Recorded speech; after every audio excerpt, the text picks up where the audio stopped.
I think that this government and the previous governments we've seen in the last 13 years of Conservative rule in Britain is focusing on migration. It was part of the rationale around pulling out of the European Union, that the government wanted to control the borders of the United Kingdom. That led to Brexit. And you could argue that the fallout of Brexit shows the people who voted for it and people who opposed it that actually how can the UK government control its borders? And it doesn't seem to be doing so very well.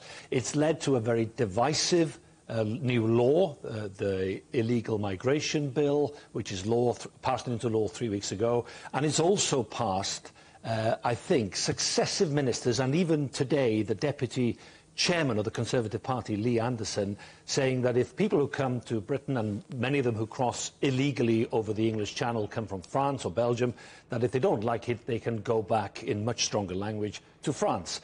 And he hasn't been opposed or condemned by his own party. It shows that the attitudes are hardening.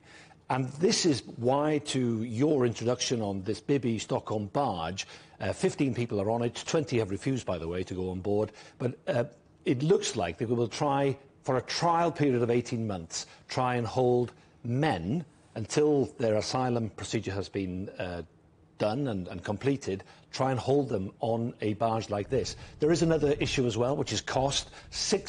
$7.5 million per day to house people in hotels. So they see this as a cheaper option. Will it be cheaper? We will see. But the question is, what does it say about modern Britain, and what does it say about how people, whether they are refugees, economic migrants, or asylum seekers, what does it show in terms of tolerance of this country?